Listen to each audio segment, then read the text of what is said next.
What's going on, everyone? Scott here. Welcome back to the channel. Here to talk about episode 2 of Jen's season of The Bachelorette. We're heading to the land down under, Melbourne, Australia. Earliest we've ever traveled either season. Bachelor, Bachelorette, anything. Earliest we've ever traveled. So let's just jump right into it. First date card is a group date. It's a kind of an eat-drink shop in Victoria Market there in Australia. I think this is a good type of date, doing normal stuff, not the over-the-top stuff. Like, that stuff's cool. Obviously, you need to do that stuff for television and whatnot, but I think these more down to earth dates are more up people's alley, get to, connect with each other better.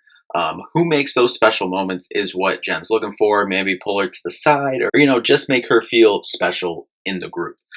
They try a bunch of different Australian foods and drinks. Devin pulls Jen for a surprise, and this did not go over well with some of the guys. Aaron, in particularly, says he feels disrespected.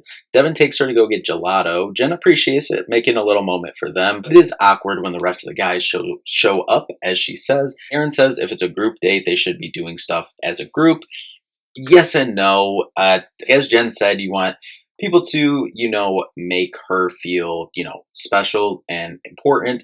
So, yes and no, I agree. You can do it as long as you can do it in a respectful way, which I think is what Aaron is getting at here. And I think Devin just kind of rubs people the wrong way. At least that's the vibe we're getting through the television. They walk into a comedy show, think they're about to get roasted, but they actually have 10 minutes to write some jokes to roast each other. Devin throws a jab about the dudes just broing out instead of focusing on Jen, and then all the guys proceed to go after Devin. Aaron wants to make Devin come clean, and it's like, why are the producers doing this to our guy Noah's brother?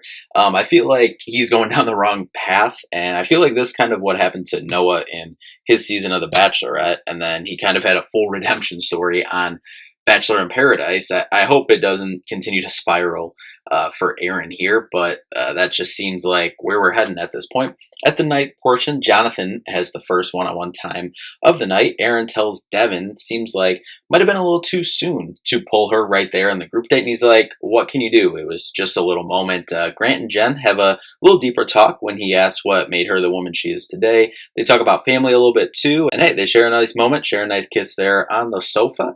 He says kissing her feels like kissing the person he's going to marry. All right, Grant. Marcus gets the one-on-one date card. Aaron talks to Devin one-on-one about how serious he is about this process. And it's like, why are you doing this, man?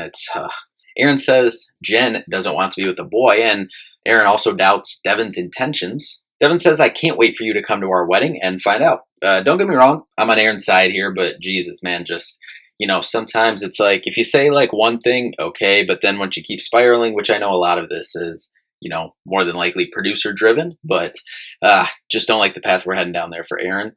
Just got to make it about Jen.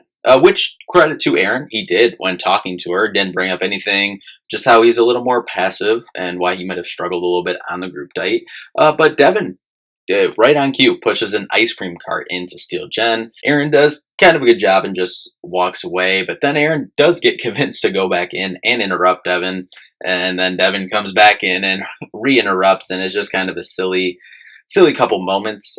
Jeremy's telling the rest of the group about the little Aaron and Devin beef that's currently going on. Jen even said in front of Devin and Aaron, like, I'm not loving this little back and forth, maybe not do it in front of my face. She even asked Devin, like, is he getting along with the rest of the guys in the house? Devin and Jen do share a kiss, but like, I know we see more on the television screen than she's seeing right now, but definitely a lot of flags coming from Devin's area or Devin's direction early on in this process, especially when Devin goes back and brags. It was a good second time around going back to see Jen to the group. Aaron and Devin continue to go back and forth. So we'll just keep it moving here. Jen comes in, hands out the group date rose, and gives it to Grant. We love to see that. We cut to Jen eating the ice cream on the cart, which was a nice little moment there to wrap that whole debacle up, if you will. Marcus one-on-one time. They're going skydiving, and Jen is very nervous and looking for Marcus to calm her nerves. Marcus jumped out of plenty planes, as he said, when he was an Army Ranger, so hopefully he can help calm her down a little bit. And Jen ends up going through with it and has a good time, actually.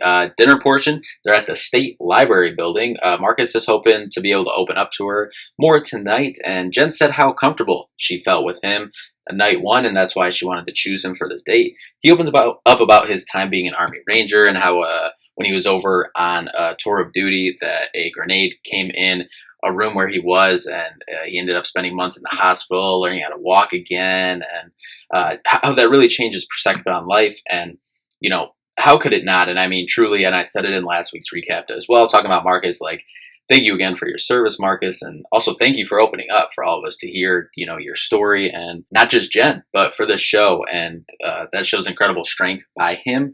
As I said, not just to share it to Jen, but sharing it knowing that, the rest of, whoever watches this show, the rest of the world is going to be able to hear that story as well. So, that was really awesome to see, Marcus's strength being able to open up like that there.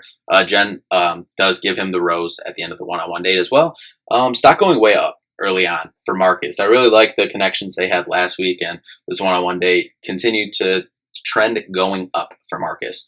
Jen says she feels like the start of something really good. Group date number 2. They're in the Outback. This time, as Jen says, Australian wildlife photo shoot, selecting one guy for a romantic dinner tonight. So not everyone going. That could more than likely cause some problems, and it will. More on that in a minute. They bring in some pretty crazy animals for the pictures. Of course, Hakeem is scared of spiders, and why would you tell the producers that? So naturally, they bring in one for him to get a picture with Jen. And Hakeem is unwell. Jen is like, okay, I need to man up and be what he needs me to be. They end up bringing in a huge snake, which I guess is Jen's fear here, and asks if anyone wants to step up and help out. And our guy, Dylan, goes and sets up an A-plus move, Jen says, for Dylan there. And Jen ends up picking Dylan for the dinner portion at the end of the night. Let's go. We love that. Dylan, obviously our winner pick. If you haven't watched our preseason prediction or last week's recap video, Dylan is who we picked for Jen to end up with at the end of this. So we love to see that so far. Dylan's parents got married after 6 months, so that's awesome that he has a good model for what marriage should look like. The guys show back up at the hotel, and the guys are upset and basically asking everyone if they could have the courtesy at the cocktail party tomorrow to get some more time first, since they didn't really get any tonight on the group date. Jen says she sees a lot of herself in Dylan. Dylan does get the rose. Aaron and Devin step outside to talk back at the hotel, and Aaron says how he was very arrogant, and he sounds like he's trying to help, but probably won't go over well with Devin. Aaron basically calls him a bully, and Aaron gives him a book, Principles for Self-Growth. Then we cut to the next day, the cocktail party. Seems like Aaron and Devin drama will continue and be at front and center here. Plus the guys from the group date. We'll see if everyone respects them in terms of getting their time first. And no shocker here, Devin goes ahead and steals Jen first.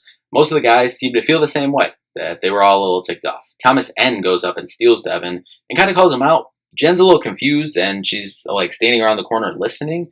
Not a good move. Kind of maybe just wait till he leaves, someone go steal Jen, then get him away from Jen instead of bringing this drama in front of her. But obviously, hindsight 2020 there, I'm sure. Jen feels like if they had decided that who would have time first and whatever, that they were taking away her making her own decisions. Seems like she's not really vibing with that, obviously, and rightfully so. Sam M and Jen share another very passionate kiss on the sofa. Jonathan and Jen share a nice moment as well, and Spencer does as well. Thomas N is outside trying to cool down, and Devin comes outside, really just trying to agitate him more, in my opinion. So we jump ahead to the rose ceremony, and to be honest, we can send like 14 of these dudes home. I'm sorry, but a lot of this drama, I don't see a lot of these guys coming close to ending up with Jen. But we move forward. It is a TV show after all, so got to keep some people here. Evan gets a rose, so does Aaron and Thomas N. Those were kind of the guys we were looking for here tonight. So that means Marvin, Brian, and Jahan end up going home.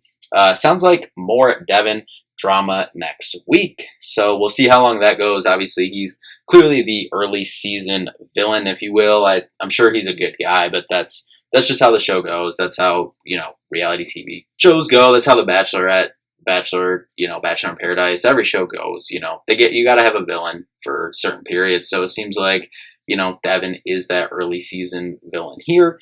How long will he stick around? It seems like some more drama next week. It looks like Hakeem possibly gets a one-on-one, and Spencer as well from the trailer, what it looks like.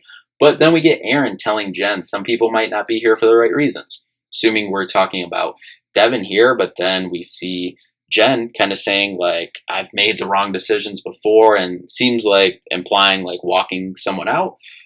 Could that be, kind of a misdirect? And is it actually Devin, or is it Aaron, or is it, Thomas N, some of the people we saw in some of the drama tonight.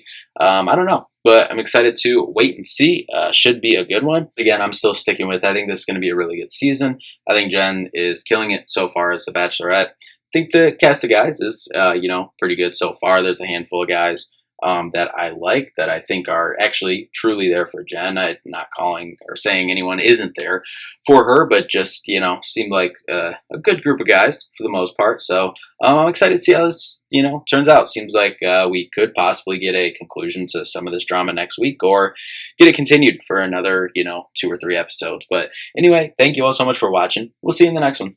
Peace out.